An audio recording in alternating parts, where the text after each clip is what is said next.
Aladdin's Lamp. Hello, this is Natasha, and Prince Bertie has asked me to tell you a story from a book called The 1001 Arabian Nights. The stories in this book were first told over 1,000 years ago in Persia by a very clever woman called Scheherazade. The king wanted to cut off her head, but every night she kept him fascinated by telling him a story and leaving it in a very exciting place so that he would want to find out what happened next. Eventually he forgot his evil intentions, and she kept her head. And this is one of her stories. It's called Aladdin's Lamp. A long time ago, in Persia, a poor boy called Aladdin was playing with his friends in the streets of his city. A stranger came up to him and asked him if he was not the son of Mustafa the tailor. "I am, sir," replied Aladdin, "but he died a long while ago." When the stranger heard this, he embraced Aladdin, saying, "My boy, I am your long-lost uncle." Aladdin ran home and told his mother all about this newly found relative, and she prepared supper for them all. The next day, the uncle led Aladdin out far beyond the city gates. They journeyed onwards until late afternoon, but Aladdin did not feel tired because his uncle told him so many interesting stories. Eventually, they reached the foot of a mountain. "We will go no farther," said the false uncle. For in truth he was not Aladdin's relative, but an African magician in disguise. "I will show you something wonderful," he said. The magician lit a fire and threw some powder on it while saying some magical words. The earth trembled a little, and a large boulder rolled on one side. Aladdin saw a flight of steps leading down into a dark cave. The opening was just large enough for a boy to pass through, but plainly the magician, who was rather fat, would not have managed to enter the cave himself. "Go down," commanded the magician. "At the foot of those steps you will find an open door leading into 3 large holes. Pass through them without touching anything, or you will die instantly. These holes lead into a garden of fine fruit trees. Walk on until you come to a table on which stands a lighted lamp. Pour out the oil it contains and bring it to me." Aladdin was afraid to disobey the magician and went down the stairs into the cave. On the ground he found a ring, and despite the magician's order not to touch anything, he picked it up and slipped it onto his finger. He did not die. Then he passed through the garden, where he picked fruit from the trees. Later on, he found the lamp, just as the magician had said, and he went back up the stairs to the mouth of the cave. The magician cried out, "Make haste and give me the lamp!" But Aladdin saw through this trick and understood that as soon as he handed over the lamp, the magician would replace the stone and he would be shut inside the cave, never to leave. And so Aladdin called out, "Let me out first, and only then will I give you the lamp." The magician flew into a terrible rage, and throwing some more powder onto the fire, he said some more magic words, and the stone rolled back into its place. For 2 days, Aladdin remained trapped inside the cave. At last, he clasped his hands in prayer and in so doing rubbed the ring that he had just picked off the ground. Immediately, an enormous and frightful genie rose out of the earth, saying, "What wouldst thou with me? I am the slave of the ring, and will obey thee in all things." Aladdin fearlessly replied, "Deliver me from this place." Whereupon the earth opened up, and he found himself back at home. "Alas, child," said his mother, when she noticed him, "I have nothing to eat in the house. We will go hungry again tonight." Aladdin soothed her, saying that he would sell the lamp to get some money for food. As it was very dirty, his mother began to rub it, that it might fetch a higher price. Instantly, a hideous genie appeared and asked what she would have. She fainted away, but Aladdin, snatching the lamp, said boldly, "Fetch me something to eat." The genie returned with a silver bowl, 12 silver plates containing rich meats, 2 silver cups, and 2 bottles of wine. Aladdin's mother, when she came to, said, "Where did you get this splendid feast?" "Ask not, but eat," replied Aladdin. One day, the Sultan, who ruled the city, ordered that everyone was to stay at home and close his shutters, while the princess, his daughter, went to and from the bath. Aladdin was seized by a desire to see her face, which was very difficult, as she always went veiled. He hid himself behind the door of the bath and peeped through a chink. The princess looked so beautiful that Aladdin fell in love with her at first sight. He went home and told his mother that he loved the princess so deeply that he could not live without her. His mother burst out laughing, but Aladdin at last persuaded her to go to the Sultan and request his daughter's hand in marriage for her son. She fetched a napkin and laid in it the magic fruits from the enchanted garden, which sparkled and shone like the most beautiful jewels. She took these with her to please the Sultan. After waiting several days at the palace, she was admitted to see him. She threw herself down at the foot of the throne and waited for several minutes until the Sultan said to her, "Rise, old woman, and tell me what you want." She hesitated, then told him of her son's love for the princess, only at last remembering to open the napkin that contained the magic jewels. When the Sultan saw this wonderful present, he was thunderstruck, and turning to his chief adviser, the Grand Vizier, he said, "Ought I not to give the princess to one who values her at such a price?" The Vizier, who was hoping that his own son would marry the princess, begged the Sultan to delay the wedding for 3 months, during which time he hoped to make him a richer present. Aladdin waited patiently for his wedding in 3 months' time.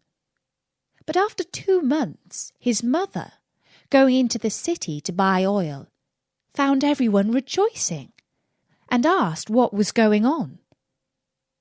"Do you not know," was the answer, "that the son of the Grand Vizier is to marry the Sultan's daughter tonight?" Aladdin was stunned when he heard the news, but presently he took down the lamp and rubbed it. The genie of the lamp appeared, saying, "What is thy will?" Aladdin replied, The Sultan has broken his promise to me, and the vizier's son is to marry the princess. My command is that you bring me the princess here, so that the scoundrel can't have her."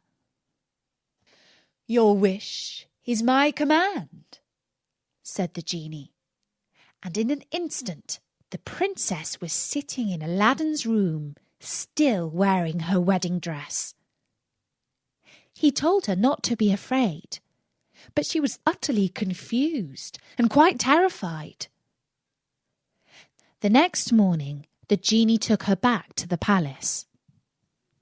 The princess told her mother how she had been carried by magic to some strange house. Her mother did not believe her in the least, and the Sultan ordered that the wedding should take place that evening instead.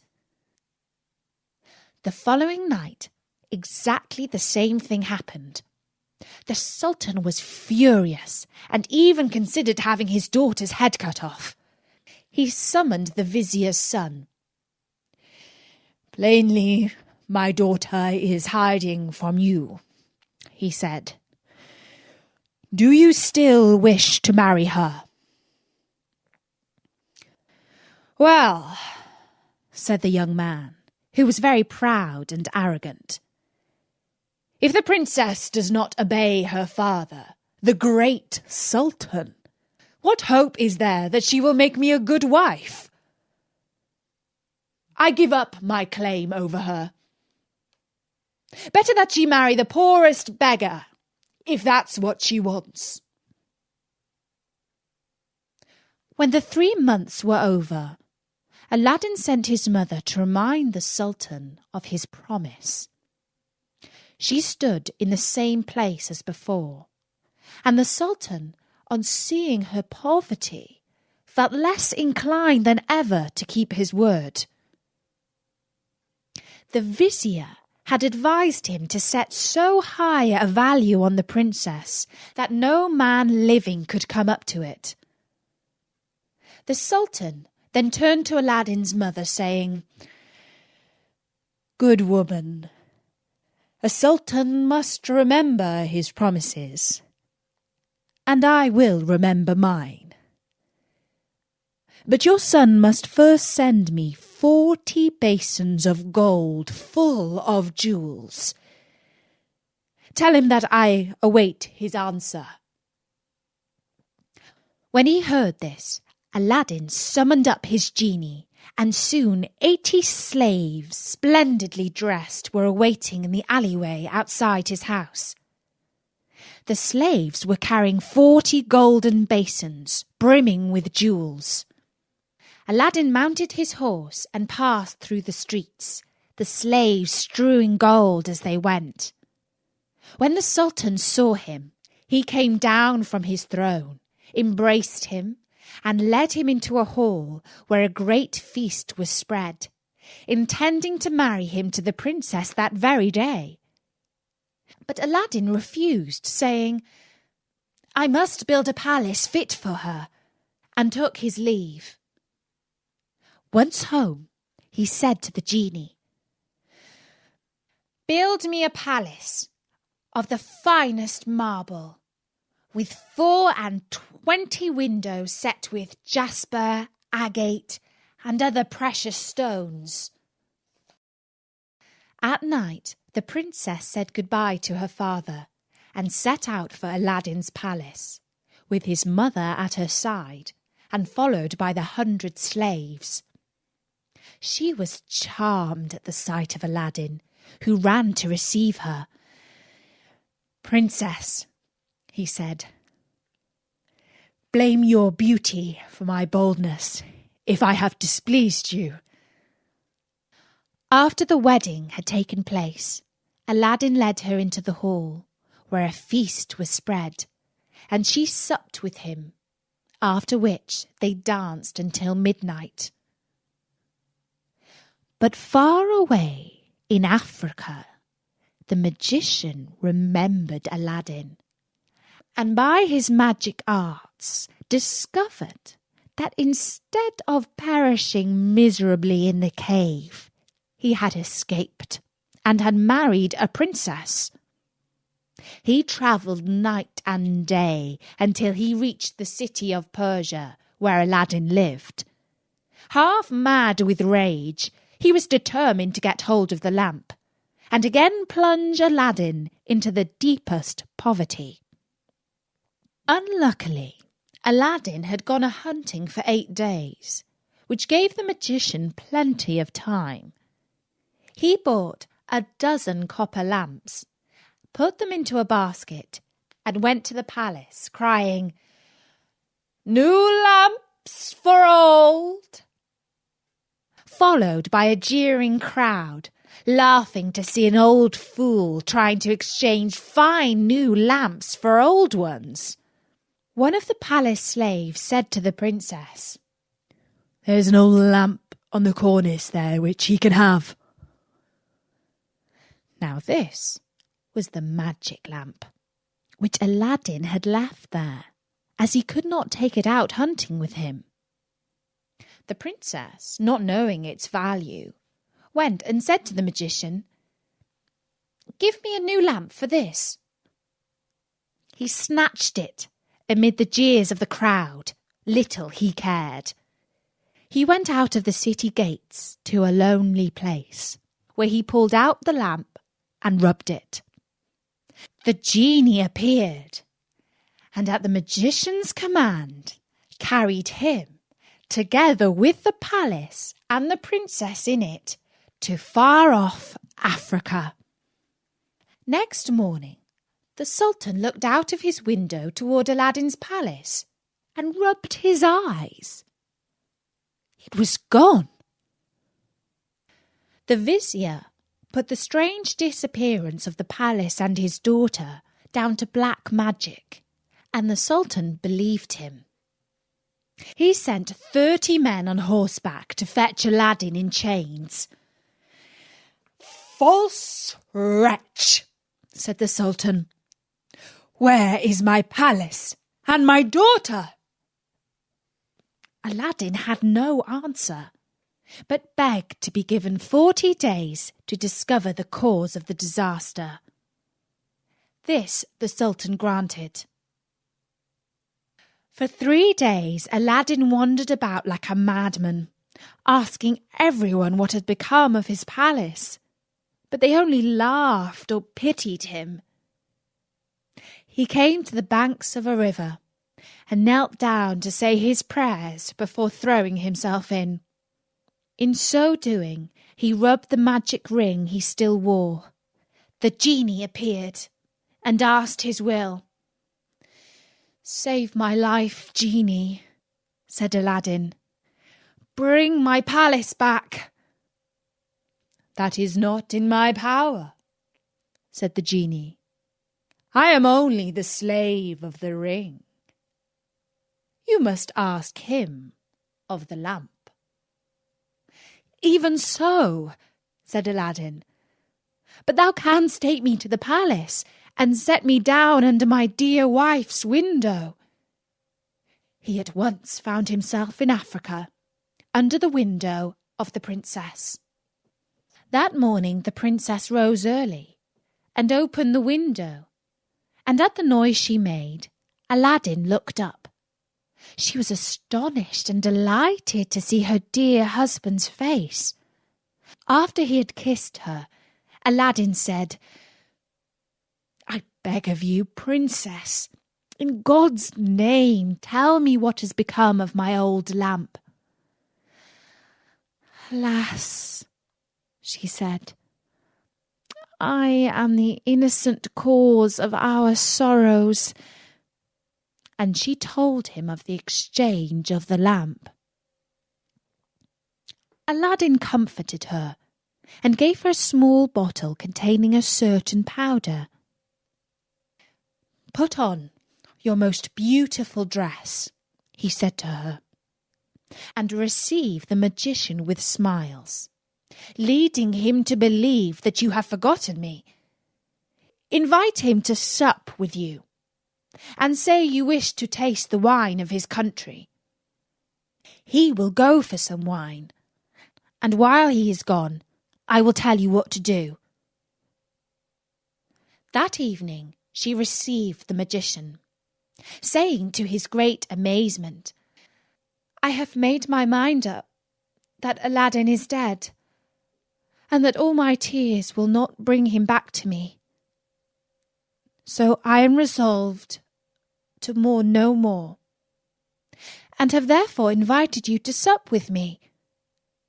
But let us try some wine of Africa."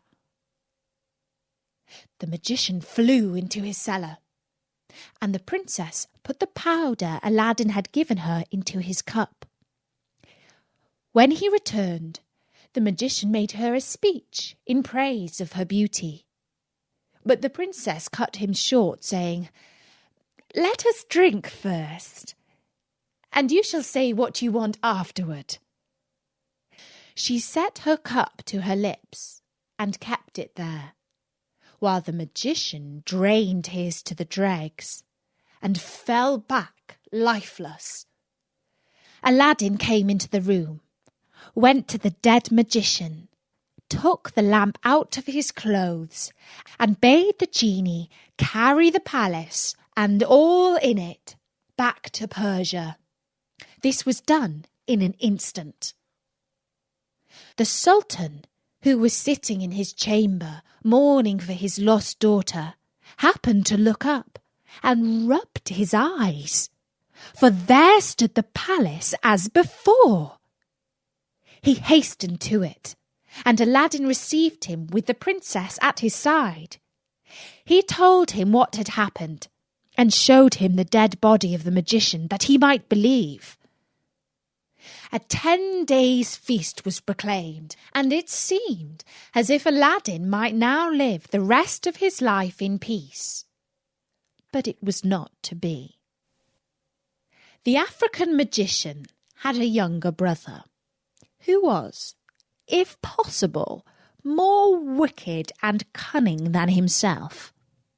He travelled to Persia to avenge his brother's death, and disguised himself in skirts and veils, so that he looked exactly like a famous holy woman called Fatima. Then he went toward the palace of Aladdin, and all the people, thinking he was the holy woman, gathered round him, kissing his hands and begging his blessing. The princess, who had long desired to see Fatima, sent for her. She showed Fatima the palace, and asked what she thought of it. "It is truly beautiful," said the false Fatima. "In my mind it wants but one thing." "And what is that?" said the princess.